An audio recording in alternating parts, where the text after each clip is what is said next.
जादू जंगल की रहस्यमयी कहानी। एक समय की बात है, एक छोटे से गांव में एक गरीब किसान गोविंद अपनी पत्नी राधा और बेटी सिया के साथ रहता था। गोविंद दिन रात मेहनत करता, लेकिन उनकी गरीबी कम नहीं होती। एक दिन गोविंद ने सुना कि पास के जंगल में एक जादुई पेड़ है जो किसी भी इच्छा को पूरा कर सकता है। गोविंद ने तय किया कि वह उस पेड़ को ढूंढेगा। एक सुबह सूरज की पहली किरण के साथ गोविंद जंगल की ओर चल पड़ा। जंगल घना और डरावना था। रास्ते में उसे एक बूढ़ा साधु मिला जिसने उसे चेतावनी दी, जादुई पेड़ तक पहुंचने के लिए तुम्हें साहस, धैर्य और सच्चाई की परीक्षा देनी होगी। गोविंद ने साधु को धन्यवाद दिया और अपनी यात्रा जारी रखी। जंगल के बीचों बीच उसे एक बड़ा पत्थर मिला जिस पर लिखा था, यदि तुमने कभी किसी से झूठ बोला है तो आगे मत बढ़ो।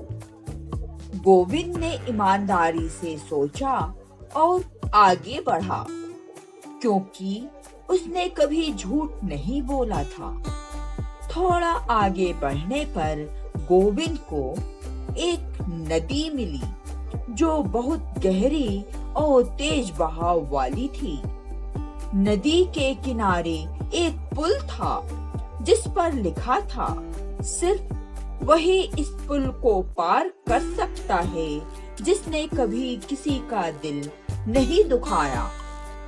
गोविंद ने अपने जीवन को याद किया और पाया कि उसने हमेशा दूसरों की मदद की है। उसने पुल पार कर लिया। अब गोविंद को एक विशाल पेड़ दिखाई दिया जिसके पत्ते सोने के थे और जड़ें चांदी की। पेड़ के पास जाते ही एक जादुई आवाज आई, गोविंद, तुमने अपनी सच्चाई और धैर्य की परीक्षा पास कर ली है। अब अपनी इच्छा मांगो। गोविंद ने विनम्रता से कहा, मुझे अपनी इच्छा नहीं मांगनी है। मैं चाहता हूँ कि मेरे गांव के सभी लोग खुशहाल हों। पेड़ ने कहा, तुम्हारी निस्वार्थता के लिए मैं तुम्हें 3 वरदान देता हूँ। गोविंद ने पेड़ का धन्यवाद किया और वापस गांव की ओर लौट पड़ा। पहला वरदान था कि उनके खेतों में कभी सूखा नहीं पड़ेगा। दूसरा वरदान था कि उनके गांव में हमेशा शांति और समृद्धि बनी रहेगी। और तीसरा वरदान था कि गोविंद और उसकी पीढ़ियां हमेशा खुश और स्वस्थ रहेंगी। गोविंद ने यह वरदान गांव वालों को बताया और सभी ने मिलकर उत्सव मनाया। लेकिन कहानी यहीं खत्म नहीं होती। एक दिन सिया खेलते खेलते जंगल में चली गई और रास्ता भटक गई।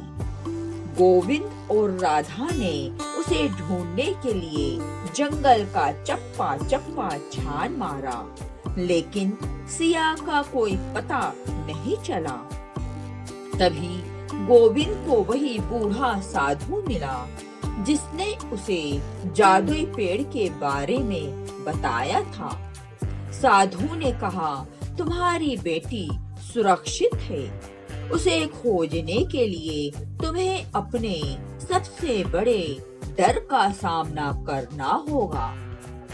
गोविंद ने साहस जुटाया और जंगल के अंधेरे हिस्से में प्रवेश किया, जहां उसे एक विशाल अजगर मिला। गोविंद ने अपनी बेटी की सुरक्षा के लिए अजगर से लड़ाई की।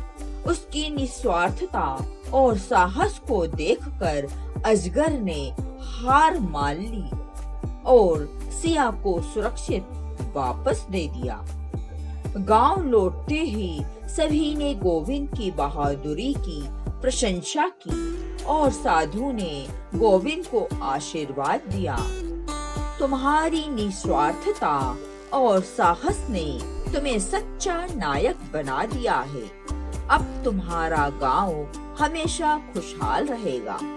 इस प्रकार गोविंद की निस्वार्थता और साहस की कहानी गांव में पीढ़ी दर पीढ़ी सुनाई जाती रही और सभी को यह याद दिलाती रही कि सच्ची खुशी दूसरों की भलाई में निहित होती है।